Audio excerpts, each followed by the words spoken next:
Today, I want to share with you what I use to control Gumboro outbreak.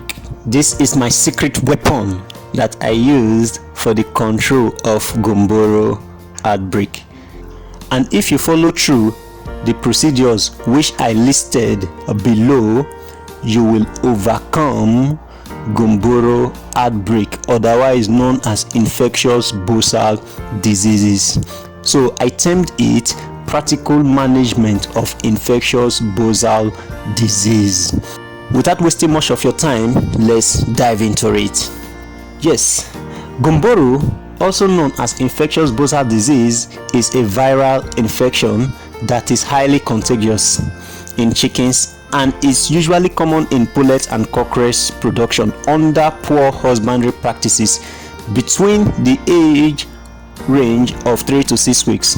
However, we still have late infections which occur between the age of 9 to 12 weeks, especially in pullets on endemic pens with poor vaccination management or farm where all in all out system is not practiced. I want to give you the practical signs and symptoms that are commonly noticed on the onset of infection, and these are high fever, whereby with soreness. Then you have there is this complete anorexia, whereby the birds, they lost appetite.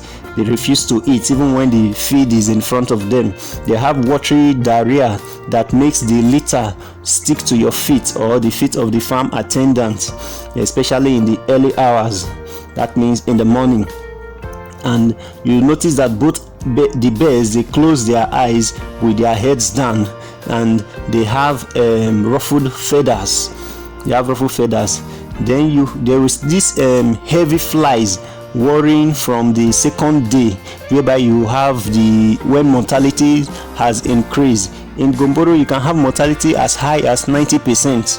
Yes, that is why you have to follow through, so that you get to notice the secret weapon I use to control it when I encountered it. Other noticeable symptoms are ruffled feathers and incoordination in movement. I want you to note that viral infection has no specific curative treatment, so one needs to develop a viable immunization program along with strict biosecurity. Proper use of preventive or supportive treatment in viral infections will aid rapid recovery, and this is how I now came up with this medication that will help you to control and reduce mortality to the barest minimum. So for the practical management of Gumboro outbreak, you should apply the following medication to every 10 liters of water. Every 10 liters of water, you add one and very important thing is the iodine tincture. Iodine is the iodine that you know very well. Yes, that iodine that we applied on our wound, that is found in the first aid box that we were applying in our wounds when you have cuts or injury, is that iodine I'm referring to. It is very potent for gastrointestinal verucidal material. Very potent. It helps to control viral infection. So you add 15 ml of this iodine into 10 liters of water, and it will help to interfere with the viral replication activities in the gut, because that is where the Gumboro disease, the organism, is being found, where it replicates. Then 2, you have to use coccidiostat both in their feed and their water according to the recommended therapeutic level. I must stress that coccidiostat that you intend to use should contain devaridine and vitamin K3. This will help to reduce intestinal bleeding, and it should be the drug that you haven't used recently on your beds or on the farm to avoid drug resistance. Then number 3, add all vitamins and electrolytes as recommended ratio. This will help to boost their appetite and the body functioning.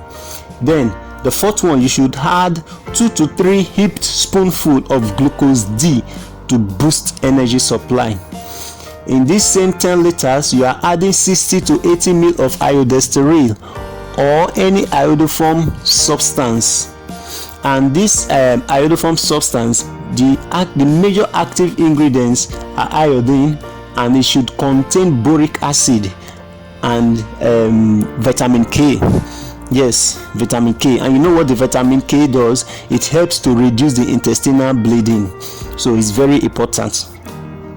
Then the sixth one, you should use any active antibiotic via water, and it should be 8 grams to the 10 liters of water, or based on the recommendation that's on the pack, you can use that one.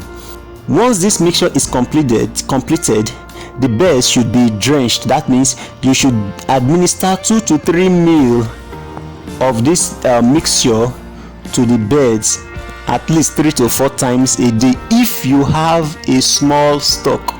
That is, if you have a small stock. But if you have a large stock, what you just need to do, just place them in their drinkers and see how you can manipulate them to make them to drink the water themselves. Then after this has been done, then the weaker birds should be sorted out and kept separately to avoid suffocation or stampeding, and you should provide enough feeders for them too.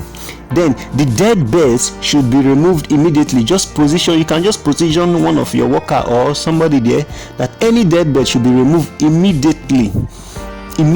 And the areas where the dead bird is found, the wood shavings or the sawdust that is found there should be packed out, and you should ensure to change your wood shavings daily if the need arises, and